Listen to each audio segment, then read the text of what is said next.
Emma Parker was a young professional in her late 20s, sharp-minded and confident. One rainy afternoon, her car began making a slight noise while she was driving home from work. Nothing alarming, but enough to make her stop by a local auto shop.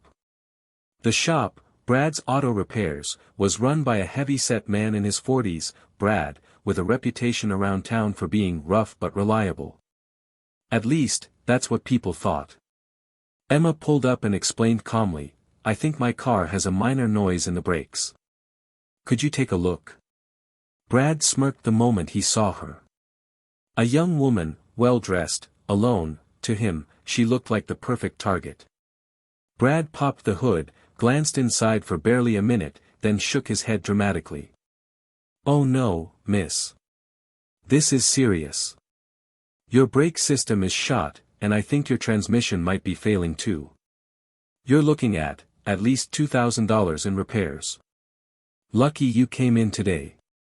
Emma blinked. She knew cars weren't her specialty, but something about his exaggerated tone made her suspicious. "Are you sure?" she asked politely. Brad chuckled.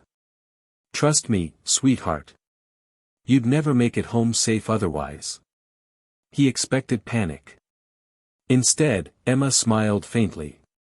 What Brad didn't know was that Emma had grown up around cars. Her late father had been a mechanic himself.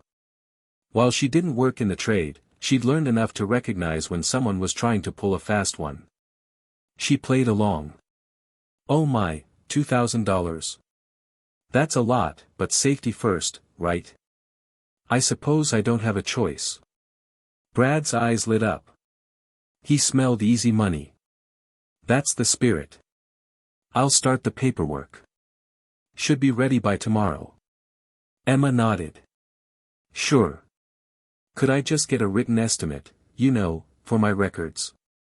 Brad scribbled one quickly, thinking nothing of it. Emma folded it neatly into her purse, thanked him, and left. Instead of going home, Emma drove straight to Clark's garage, a family-owned shop her father once trusted. Mr. Clark, a graying but kind-eyed man, inspected the car thoroughly. After 15 minutes, he came back shaking his head, but for a very different reason. "Emma, your car's fine.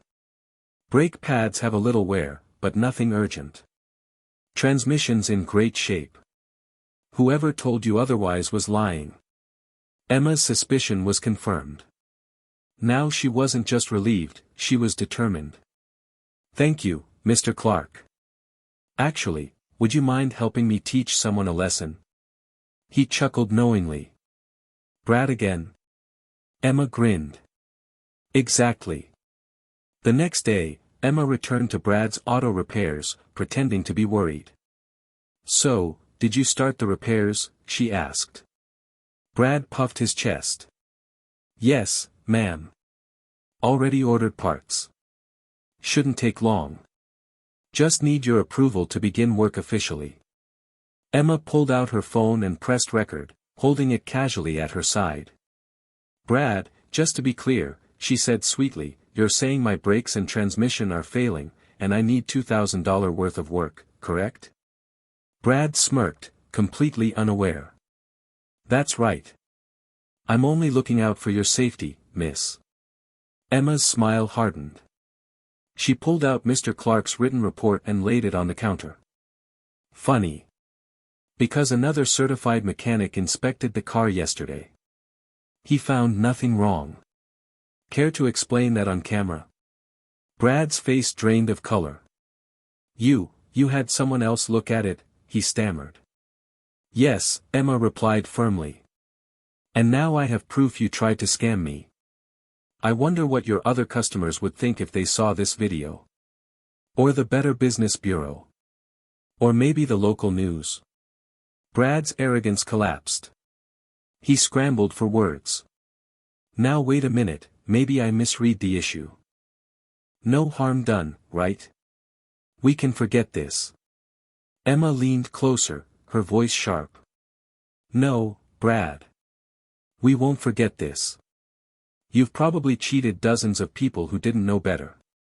But not today." She turned and walked out, her phone still recording, leaving Brad sputtering behind the counter. That night, Emma uploaded the video to social media with the caption, "Beware of Brad's auto repairs. Tried to scam me for $2,000. Don't let him scam you." Within days, the video went viral in the community. Former customers chimed in with their own stories. Brad's reputation unraveled, and business dried up. Meanwhile, Emma's calm strength was admired. Neighbors thanked her for exposing a scammer hiding in plain sight. Weeks later, Emma drove past Brad's shop. The once busy garage was nearly empty. A "for sale" sign hung by the door. She smiled softly to herself.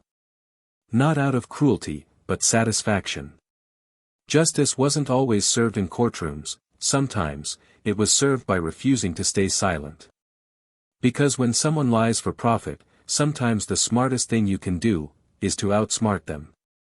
Never underestimate someone based on assumptions.